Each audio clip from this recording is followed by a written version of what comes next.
Hi, I'm Josh Cantella, and this year, for my scenario, I've decided to focus my talents on my family's Italian cuisine and the history behind it.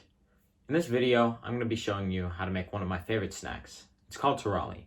It's pretty much just a pretzel, but a more Italian version. What you're going to need to make this is a good amount of flour, probably 5 to 6 cups, depending on how much of the other ingredients you use. And the other ingredients are a 1:1:1 ratio of water to white wine to olive oil. Doesn't matter how much, it just has to be an equal, all 3 parts. And then this is optional, but you can add rosemary and salt. In this video, I'm going to be adding rosemary. At the end of this video, I'm going to have an info card that is going to show you a link to one of my PowerPoints that I made about another one of my recipes. This recipe is called Braciole, and personally, it's my favorite. It's pretty much just a piece of meat with bacon, parsley, Parmesan, and garlic inside of it.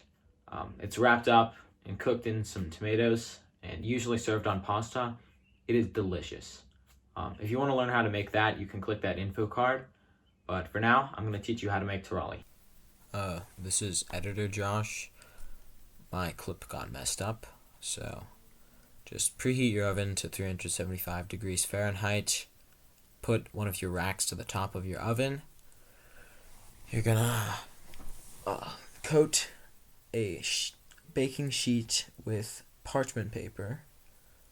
You're going to thoroughly mix your wet ingredients. That includes your rosemary and salt. You're gonna slowly add your flour gradually to make sure that it doesn't get clumpy, to make sure it's the right consistency. It should be about the consistency of a bread dough when you're done.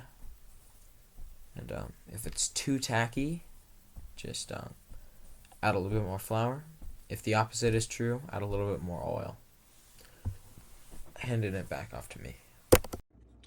Once you have your dough to a workable state, you're going to take a little part of it and roll it out.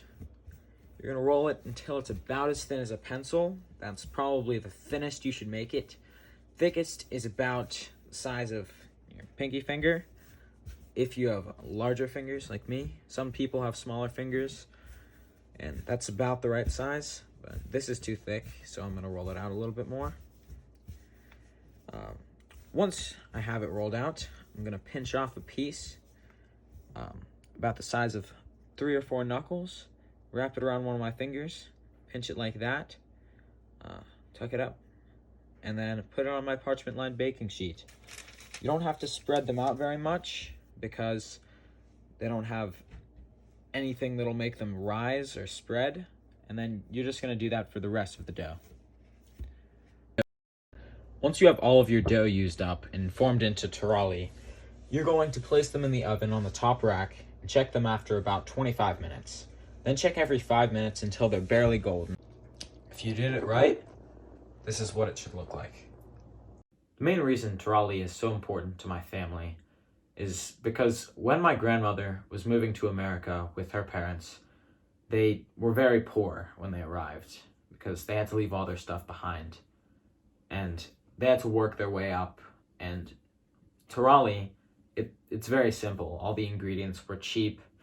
It's just 4 ingredients, and that was easy for them to make. And it was a quite filling and tasty snack that they could have pretty much whenever they wanted. So they decided that that would be kind of their family snack. And they just passed it on through the generations. And I'm continuing to pass it on through our generations. Again, if you want to see how to make Braciole, you can click the info card above. And thank you.